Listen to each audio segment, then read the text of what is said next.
I got my first pack of NYXL strings, never having heard of them, knowing nothing really about them. It's just like, hey, this is something new that's coming out. Can you give us a try and let us know what you think about it? I couldn't break them. I couldn't throw them out of tune. No matter what I do, those strings are always there for me. All right, this was a special rig rundown. I know a lot of you have been wanting since probably 2013 when we did the last one with Green Day. Unfortunately, we did not cover Billy Joe's gear this time. We focused in deep last time, and as we saw when we got to GEODIS Park here in Nashville, Billy's gear was 90% the same. He still had blue, still had a bunch of vintage Les Paul Juniors, going into his modern Marshalls with the SE or SL mod and then the Dookie mod. So nothing really there to see other than that. So go ahead and check out that 2013 rig rundown. And rumor has it, Hans's tech has not touched a piece of gum since that rig rundown to air. But what was different and fun and exciting for Green Day fans, different than last time, was that Mike Dirnt had a whole collection of new basses. He, of course, had a bunch of Fender Ps. He did not have any of his signature that I was aware of, and maybe we missed it, but thinking off the top of my head, there was no signatures, a lot of custom paint jobs, some done by his tech's father, which I thought was cool. That was fun that the tech, Darian's father got to paint one of Mike's basses, so that was cool. And the biggest news, obviously, is that he rocked the G3, the grabber, that was on Dookie Insomniac, and brought it out in this Dookie anniversary tour, and then also obviously with American Idiot stuff, that's more P-based material. But yeah, he's got an Epiphone G3 coming out, and he has on the rundown you'll see a white one and a silver burst. Don't know where they're going to end up on the production, but hopefully they give you guys both options, because I know there'll be a lot of orders for those. And of course we breezed through Jason White's guitars, a lot of friends, and he actually made a purchase the day before at Gibson, so you get introduced to some of his newest guitars. And again, we focused in on Mike's setup, and because we didn't get Billy's, we had some extra time. We got a cool rundown with Matt Freeman, another bass player from the Bay, so keep your eyes on that one. I know you guys are going to love it, so enjoy it, and let's rock and roll. Hey everyone, this is Chris Kies for Premier Guitar. I'm hanging out at GEODIS Stadium in Nashville, Tennessee with Darian. Darian, Mike Dirnt Tech, you've probably seen him on stage with other acts. How you doing, Darian? Doing very well, thanks, Chris. Dude, thank you for hanging with us. There's going to be some special surprises we'll get to, but let's start with, I believe this is one of Mike's signatures, right? Yeah, this is one of Mike's signatures. We had custom painted by a guy named Mike Bender. Mike went with the star motif for the American Idiot era of the show that we do. And on the back we have the Just Dirnt It that he likes to hold up, and it's a cool bass, thing rips. It's got a 63 Fender pickup in it. Okay, so like the original run had the 59 in it. So 59, how did you guys, I know that obviously there's been production changes in terms of the pickup being made. Why did you land on the 63, or how did you land on the 63? I was doing some testing in the resistance because we got a couple basses that were a little low in the output, you know, and when I started checking the resistance, I found that they weren't the same as the 59, and we wanted to kind of keep everything the same in the rig, the way we run it, you know, so we found that Fender's 63 is pretty close to that, so that's what we ended up running with. Nice. You know? Yeah. And what should we know about strings or anything special about this bass other than the paint job? On this one we're running the Fender High Mass bridge on it, Ernie Ball strings. It's pretty much the stock Fender that he built, and just with a custom paint job on it, in the 63 pickups in it, you know. What string gauge, just for the dorks he's using 105 through 45. Okay. Yep. So standard slickies. Yep, standard. Yeah. Dude, let's roll through these, because I know we got a lot of cool basses to check out, and also we want to take a look at Jason's gear as well. Yeah. So what's next? Maybe just go down the line. Throughout for the American Idiot set, we will stay with Mike's standard signature bass. Pretty much they're all the same except for paint jobs. And so some has a different fretboard? Yep. Well, some have maple fretboard, some have the rosewood fretboard, and they're rippers, you know. So.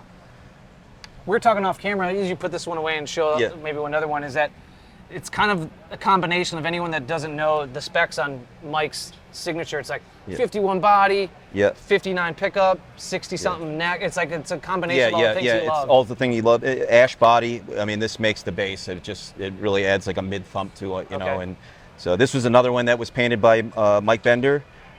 Big sparkle red, you know. This thing, I mean, with the paint and the clear that is on this thing, it's one of the standout basses that we've found out on the tour. Everybody loves it. And, Yeah, you know, looks like a big bass boat. Yeah, exactly. That's what we went for, you know, and so. And so far, these 3 basses we've seen, are these kind of dedicated to the American Idiot set portion? Yes, those are all for the American Idiot set. And then as we'll move on, we'll go to the basses he's using for the Saviors songs. And, you know, there's a couple other older songs that they'll do, you know, on there. Let's dig into these next couple. So this one was just some Fender parts that we had left over, and we decided to put it together just as like as a black bass. Yeah. And I was calling it Darth for a little bit, and Mike has a new venture with his punk bunny, and he came over and he said, I want to punk rock this thing out a little bit, and he put the punk bunny logo on there, but this here we used the Hipshot tuner on it, that, you know, it's a drop tune, because one of the songs we use is in C sharp, just the top string, you know, and we got the Hipshot kick-ass bridge on it, you know, with a 53 in it. Now, what can you say about the neck? Because it looks roasted, but I don't know if Fender actually does roasted necks or what. Yeah. Yeah, this is just road worn. Okay. You know. Yeah. So. It's a beauty, man. 50 style neck, and. Not to put you in the spot, but do you know what he uses this for on Saviors? What song this might get used for? Yeah, he uses this song on a song called Dilemma, and then he'll switch it back up to E flat, and we'll do Minority and a couple other songs in that tuning. Nice. You know. I see another one with looks like you got quite a few with the Hipshot. Yeah, there. so this will either be the main or the spare that we go, because we'll switch back and forth each night depending on what we want to do. So same thing, Hipshot, tuner on the top, and the Hipshot bridge. We kind of change the color, add a little black in there, and but these are really nice bridges that add some great mids to the bass, you know. And this one was actually painted by my dad. Mike wanted a vintage, like hot rod gold sparkle paint. So my father used to paint hot rods and stuff. So he said, let me do it. I'll do it. And we sprayed it up. And yeah, and he loved it. And now Mike he's made a post about this, but he's actually, I have a new baby, and he's giving it to my son. Oh, wow. So my son will inherit this. Congrats. Yeah. That's awesome. Hell of a nice guy doing that, you know. Now, as your time with Mike's been, it sounds like, we talked off camera during the storm that blew through here, is that you and Mike kind of chase sounds. You compared yourself to the pit crew. Yeah, and he's the race car driver. Yeah, so you guys aren't just like, hey, you got the peas, let's just let them be. You guys are always trying new things out and chasing sounds. Yeah, I mean, Mike's always likes to do new things and do the best. What's best. What's going to sound the best. What's going to be the best. How's it going to play?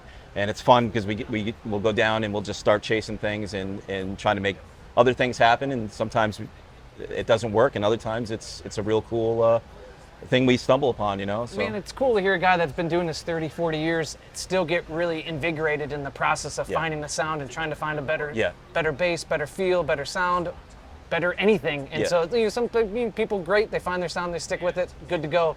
But it sounds like Mike he's a chaser. Yeah, when I got on with Mike, it was super cool to come into that, because you don't see a lot of it.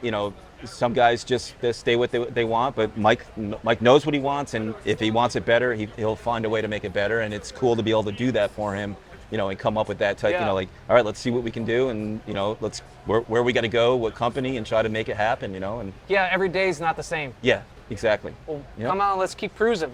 All right. So you got looks like a rosewood neck? Yeah, this one, when I was working with Alkaline Trio, Dan Andriano had a rosewood neck that he had sent out, and he built a bass with it. And I was like, man, I really like the full rosewood neck, and it just had such a great warmth to it, but it all, in a nice pop. So when I got on with Mike, I said, let's try build one of these, So this one's actually recently new. It's for in our Savior set, and this was paint by Sarai Diaz from the Fender shop. She did this. This is a Mercury burst, it's called, Ooh. Yeah, so not quite the silver burst that everyone's kind of familiar with. Troy Sanders has a bass like that. Obviously Gibson does their thing, but Mercury burst. Yeah, Mercury burst. Hold it up for the light. Yeah. And I love the I guess the mirrored pickguard. Yeah, we put the mirror pickguard on it. Again, this has the Hipshot, detune on it, and the Hipshot bridge, and 63 pickup. Yeah, man. It's a race car. Yeah. All right, Darian, I see a lot of the straps are all the same or similar. Can you talk to me about that real quick? Yeah, well, Mike's got a new signature strap coming out with the company Richter straps. Oh, cool. These are Mike's SIGs, which will be it's a star design that was drawn by his daughter when she was when she was really little, and he's got it actually tattooed on his hand. Oh. So he's been working with Richter straps on this, and we finally got it done. And got to show off this. Yeah, this is cool. Richter really makes a great product. He does this the pack setup for the Shure or whatever wireless you have, and so with the Axient Shure, we just walk over, we scan, and we're in ready to play. You know, there's no taking the tape off or worrying about some zip tie or something that that you got to worry. And this thing is secured on there, and if I got to get it off, you pull the pin. Oh, man. And you take the pack off, and you can put another one on real quick if you got to, or super pragmatic, but yeah, ideal for like a wireless right. outdoor thing. Exactly. If you're doing this, you got to be ready to go at all times. Yeah. And it's messing around with duct tape and zip ties. Don't cut it. I mean, duct tape's my favorite tool, but yeah. Well, it is our favorite tool here too. But let's move on to it looks like a Savior bass. Yeah, this bass was designed for the Saviors tour. It's a big metal flake. This was also painted by Mike Bender. Mike likes to hold this up just like the Dirtn bass there. And yeah.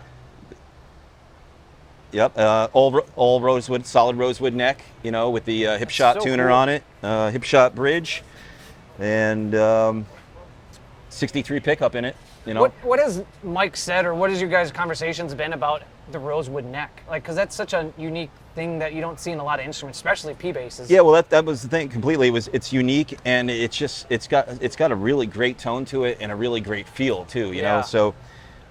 Just to have something different, and Fender was offering them, and we said let's do it. Let's make one or two of them and see what we can come up, do with it. So yeah, Mike Dirnt calls you don't let the phone ring twice. That's right. That's right. All right, now this is a special treat. This is cool. I know that everyone that's stuck around this long and listened to me babble is going to be well paid off. Let's go into these next three basses. Sure.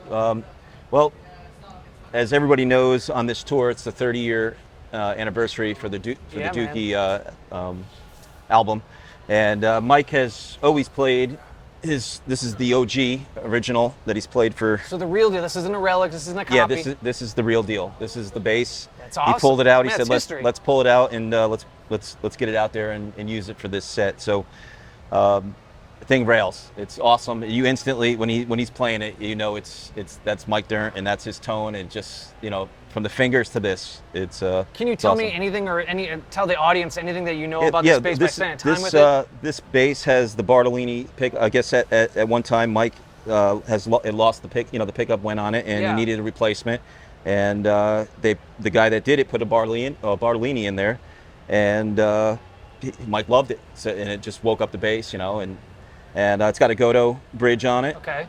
And it's wired what they call a buck and a half. So this is a humbucker, and this is the half. And it stays in the middle position, and we have it secured there, so that doesn't move when he's on stage. So what does the middle position set the pickups as? The buck and a half. Yeah, the buck and a half. Okay. Yep. That's the humbucker, your true humbucker there, and then that gives you that's the half pickup. Yep. So.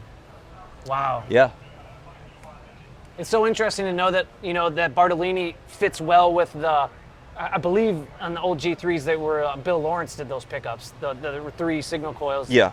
So it's cool to know that the Bartolini meshes so well with that. Yeah, and especially that it was a jazz pickup, really. Yeah. So it's yeah. What did you do to have to get it up to running because it was probably in. Well, when I got it, the neck had a real bow to it because it's been Yeah. sitting in the case, So I mean, basically just trying to straighten the neck out and get it as straight as we could get it, and I mean, we got it pretty good, and it's my favorite bass on the tour, really, because it's special, just man. solid, and it's just it's a workhorse. It's cool that he's celebrating not only that iconic record that we all grew up listening to, or as part of our soundtrack, but he's bringing the bass. Yeah. I mean, so it's cool that it's actually that thing. Yeah, he had to bring that out, and that's, and then with the Night's Treat is Gibson's going to be releasing this here. It's it's a Mike Dirnt signature. Actually, I'm sorry, it's Epiphone G3. Nice. Yeah. So this one has a ebony fingerboard on it. the Gibson pickups. Yep. It's got the badass bridge. It'll come out with that on there. So, and again, locked in to go with the buck-and-a-half style. Now, when I buy that, I can go through the pickup selections. Yes. Okay. You can switch. You can select this. Yeah. Yeah. But that's the tone right there. Yeah, you know. So, yeah, solid bass. I mean, feel that thing. Yeah, man. Whew. And then they sent out a white one with a maple fretboard on it, which it's solid. Thing is awesome. Now, is he playing these Epiphones as Yep, well? he's playing them. If you want to see him, come out to the tour. Yeah, it's the first bass he plays in the Dookie set, and man, and you got to go tour Gibson. I know Epiphone's obviously affiliated with Gibson, but you got to go tour Gibson yesterday. What was that like? Oh, that was an awesome experience to go check that out and see how they build all the guitars and the process that they go through, and from the old process they used to build the guitars to the new, the new machines and stuff that they have. And I think they got some old World War II equipment that actually they rehashed down to make some of the guitars and stuff. Yeah, man. It was a great experience. Cool. Man, what a special treat. And and so imagine these are also 45 to 105. Yep, same string, same Ernie balls. Awesome. Yeah. Well, we had covered all the bases, and from what you were telling me earlier, this is the exact same amps that we were talking about. This is still the same rig. Yeah, same rig.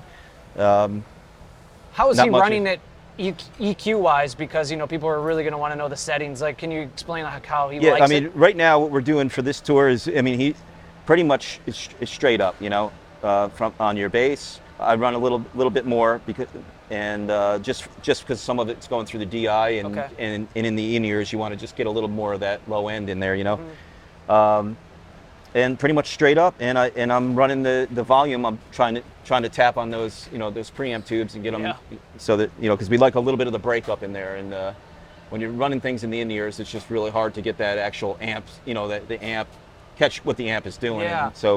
And then from there it goes to front of house, and Big Kev out there, he's a master. Yeah, and. Now, and just so people knew too, is that Mike was a big part of developing this. Yeah. Mike developed this amp with Fender.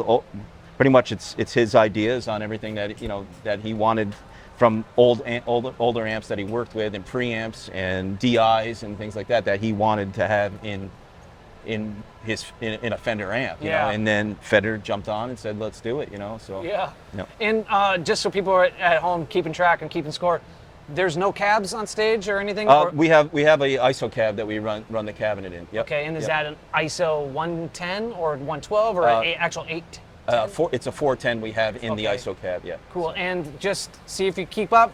What's it mic'd with?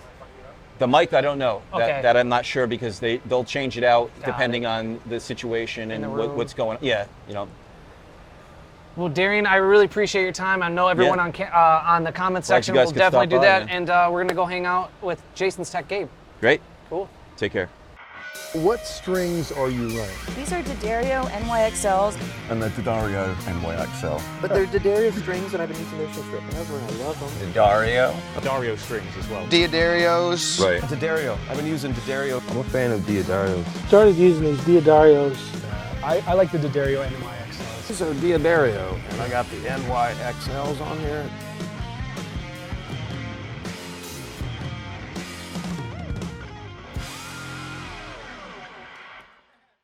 All right, everybody, we are on the other side of the stage with Gabe, who is teching for Jason. Gabe, thank you so much for joining us. How are you doing today? Fantastic. Man, appreciate your time. I know we're up against it time-wise, but let's cruise through some guitars. What are we looking at right here? First one in the bunch is 54 reissue custom shop. Nice. Plays great, sounds great, P90s. As we go through these, what should we know about strings for Jason? 10s, Ernie balls. Okay, 1046? Yeah. And tuning on this specific one? Standard. Okay. Obviously, we're running wireless here. What are you specifically using for Jason? The Shure AD4Q. It gets the job done? Yeah, it works great. Syncs really easy. It's got 4 channels per unit, and easy peasy. It's a cool upgrade from the previous version. And what guitar? What song does he use this guitar on, or what songs? This gets used quite a bit throughout the show. Once we get past the Dookie portion. Okay. So like stuff like Know Your Enemy and a few things off the new record. Okay. and then pretty heavily in the American Idiot portion of the show. Oh, nice. Well, cool. Let's keep cruising. What are we looking at here? Les Paul Standard, early 2000s. This is like goes all the way back to the American Idiot era. Okay. This is what he's played since then. And this is the half step, like the main half step guitar. Okay. So all of Dookie and any of the old stuff, he plays on this. Gotta tell me what this is about. You know, I wish I knew the story. I mean, it's a cool skull, but I just didn't know if there was like some significance. There is. I'm just not privy to it. Maybe after this you will be. Yeah, I know. I'll have to ask him about it. Cool, so let's keep moving. Yeah, me and Perry are kind of like jonesing on this guitar. Is it TV blue? It kind of looks white. Look white in the case, but now I got it out and it looks like an aqua blue. It's got to be something like that. Yeah, man, it's cool. Yeah, it's really cool, really unique. Another custom shop, Les Paul special. Really cool guitar. This is the spare for the gold top. Okay. So it doesn't really get a whole lot of action, but it sounds great. It's a really, really good guitar. And I mean, just looking at it, I love that color. I've never seen it on a guitar. It's sharp. Really cool. P90s, I bet you she purrs. Oh yeah, this thing screams for sure. Cool, man. Really wide open and clear sounding. Ooh. All right, tell me all about this one. Yeah, burst reissue. I don't know how long he's had it. He's had it for a long time, and this is kind of the spare for the half step. Okay. But we use it a little bit just to kind of get something else out there for a couple songs. Yeah, man. I could see why we'd want to bring it out. It's pretty. Beautiful, really nice plain top. If it sounds as good as it looks, I imagine it's Oh yeah, this one sounds killer. Nice. Really good. Now, when you're setting Jason's guitars, what does he require of you, or what are you trying to do, like in a sweet spot, whether it's a setup or action? Where does he like to live? He's a pretty low-key guy. That's like pretty, like, as long as it is easy to play, he's down. And so I try to get the neck relatively flat and the action pretty low, just make it easy for him to play. Now, being most of these, not all the shows have been outdoor, right? So far, all but one. Okay, so how's that impact your, day-to-day life, resetting up these guitars? Since most of them have been around a long time, they're pretty solid, Okay. but like today it's really humid, and like one of the guitars, the neck was like, there's a lot of relief in it today, so I had to tighten it up. But typically, like, they've been around a while, they're pretty solid, they can kind of withstand the elements. But sometimes you gotta adjust one or two. Welcome to Nashville, Right, Gabe. yeah, right, yeah. Or like Perry says, it's like walking around in a dog's mouth. On that note, let's keep cruising. Yeah, totally. Nice. Kind of hitting like the 335 section of the guitar boat. Yeah. What do we got here? This one, I think, also goes back to the Idiot era.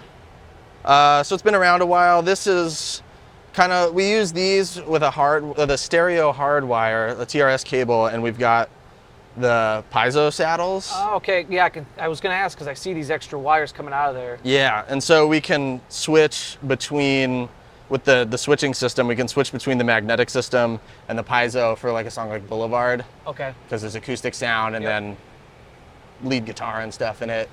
So that's how we do that. Nice. And sounds great. This one, I really like this guitar. Yeah. Yeah. Now, is there any other songs that gets used on? You mentioned Boulevard. Is there any other things that gets brought up for? In this set, we're using it on Minority as well. Okay, cool.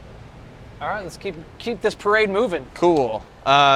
Similar deal to the other one with the piezo and the magnetic, the switching. This is more of kind of like the main one we use for all that. Okay. So like during the American Idiot portion of the set, this gets used quite a bit. Nice. Like it's a lot of the gold top and this kind of switching back and forth. Now, to your knowledge, has Jason kept a lot of the electronics, the pickups, the same, Gibson pickups? Yeah. Okay, so it's kind of stock as he bought it? Yep. Cool. All right, man, I know that this is getting repetitive, but let's keep moving along. Right, yeah. All right, next, we've got another 335. There's no piezo in this one. This is just only magnetic. And we use this for one of the songs on the newer album called Dilemma. All right. And Drop C Sharp. Ooh. That would be not a tuning that I would think that Green Day would play in. Right, I think on the record it's just regular drop D, but out here we're doing drop C Sharp. Why not? Make it a little heavier. Yeah. Yeah. Yeah, Yeah, it's more of like a chuggy riff. Man, is it a custom shop, or is this, because it looks or has it just been an old instrument that's been with Jason? Because like I think- the pickups look pretty corroded. I think this one's been around for probably 20-ish years. Yeah. This is a great guitar. This guitar sounds really good. Man. Plays good. It's kind of only gets used on one song, but you know, in other sets, like it'll get used a little more and Gotcha. stuff. Well, it's a chugger, but let's keep chugging along. Yeah, right. Yeah. Our first Fender of the day in Jason's world. So tell me about this thing. Fender Esquire. I'm not sure what the exact year is, but just guessing based off how it feels, like late 60s, or like around 70 or something. Looks like it used to smoke cigarettes. Yeah, it smoked a few packs in its day for sure. This guitar sounds incredibly good, and it gets used on Extraordinary Girl and on What's Her Name. That's really cool. Just from his, yeah, he actually brought it out from home. Like this is one that kind of stays home, but he brought it out for this tour. Yeah. It'd be hard not to, have all the collection of guitars, and you want to keep them pristine, and want to keep them retain their value. But you have something like this, probably want to play it. Yeah, definitely. It'd be kind of hard to miss this one while we're out here for a couple months, God, she's a beauty. All right, what else we got in the boat? Cool, this one's got kind of a cool story. We were in London last fall, and we were doing a club show, and Mike Dirnt showed up with this as a birthday gift for Jason. Wow. And I don't know, like 72 or something like that. It's a pancake body. But this guitar sounds really good, really unique color. Yeah. Like I haven't seen. It's not like a wine red, but it's an offshoot of that. It looks, Yeah, it's not as dark.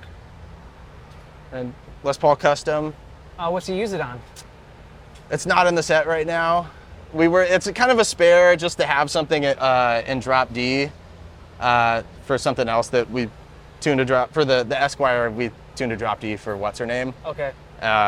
And so this is just kind of, so there's something goes wrong, I can grab it real quick and. Got it.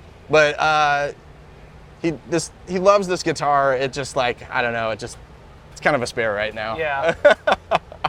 I'm sure Mike appreciates that, giving a guy a guitar and it's a backup. Right. Well, in the European portion of the tour, this was on stage every night. Yeah. Yeah. I imagine so. It's a beauty. It's like kind of hard to hit them all when you got so many of them, Right? That in itself is probably a dance that it's hard to complete. Just you almost got to show each one, like kids. You got to show each one enough love, appreciation. Like a smoke 'em if you got 'em kind of thing. Yeah, burn them down, baby. Yeah. We got one guitar left, and it's a new one, I heard. Yes. So the tour had an off day in Nashville, and you guys took that luxury and went to Gibson, right? We sure did. How was that experience?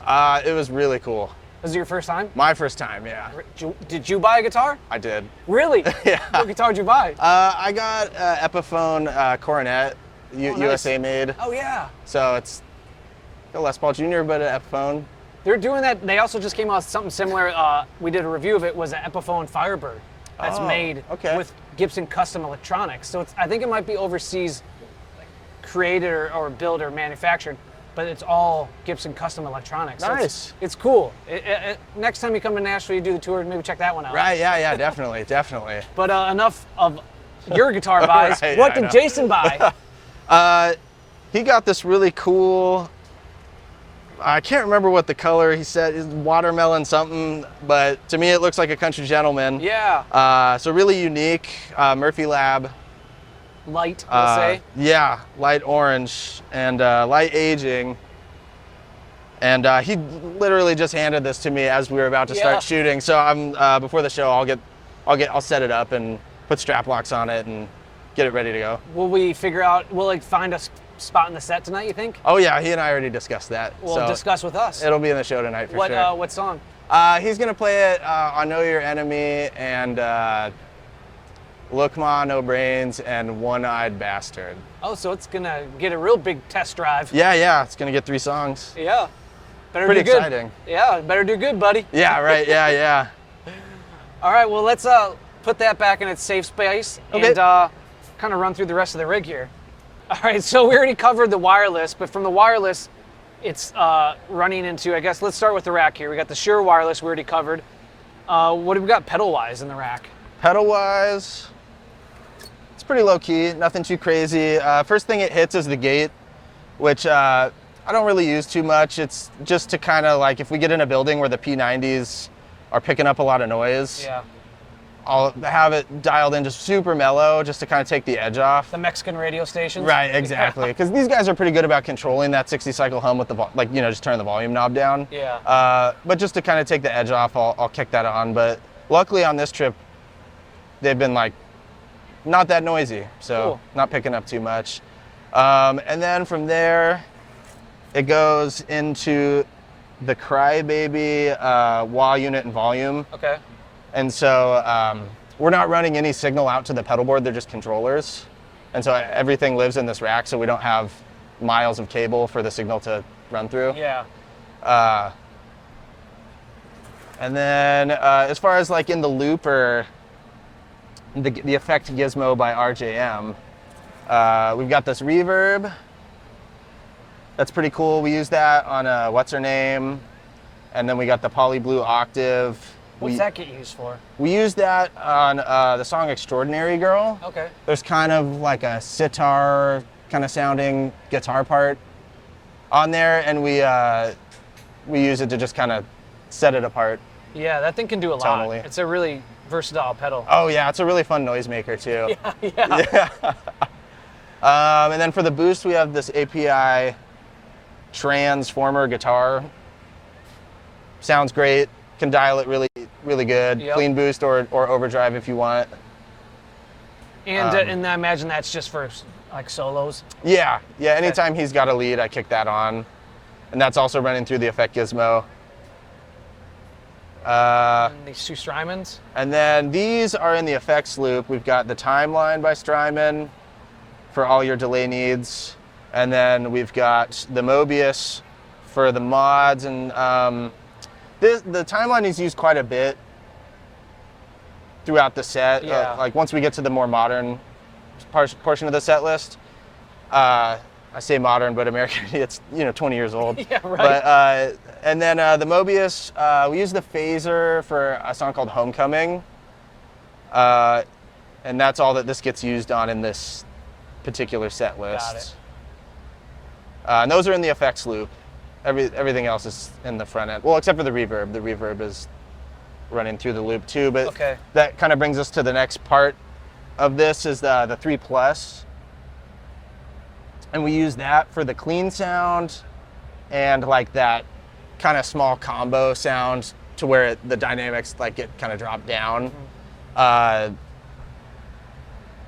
And that's also going through the effects loop. So we're using that as the front end, and we're using the power amp section of the Marshall. Nice. Now, I believe this is the same, maybe not the same link, but an actual unit similar to this that was in the last rig rundown. That's the exact same one, yeah. Oh, okay. Interesting. And then kind of after that, where we get into the that acoustic and magnetic switching, down here I've got the Lele Dual switcher. And that's just kind of an A/B to switch between the two. And, we run through the TRS cable, and the magnetic comes down the tip and the acoustic comes down the sleeve, and then it goes from that into the Aura. The Fishman Aura. Cool. And do you know what, I know that these have like a different knob for like what it's mimicking. Is there like, because like sometimes it's different acoustics or anything. Do you know? Off the top of my head, I don't. I'd have to kind of stick my head in there. But as you see, we've got them super like glue gunned down so they don't move. Okay. And that brings us to the amps. Which are obviously Marshalls, kind of playing along with what Billy's always used. Yeah. These more than likely are the same ones from the last rig rundown. Okay. The top one is the Dookie. The Dookie mod, which is just cleaner, more mid-range, kind of like a little bit more like that like 70s classic rock sound. Okay. And then the SE on the bottom. Well, the Dookie is a 90s reissue. The SE on the bottom is a late 70s JMP 2203 100 watt. And that's the SE mod. And that one's more gainy, like a little bit more, I don't want to say metal, but just like, more gainy. Which one takes the effects? They both do. Okay. And do you know, for the geeks out there, specifically what the Dookie mod or the SE mod does? Because like what's happening or what? Not exactly. They sound good. Yeah. Clearly. Yeah, they sound great. I really don't know, like when it comes down to the circuitry and what they're accomplishing. But like I said, tonally, just the more clean or more mid-forward Dookie and the little bit more scooped, more gain SE. And then together, they're always on, always going, and so then you get that full spectrum. Yeah, they sound really, really good together. And do they have cabs on stage?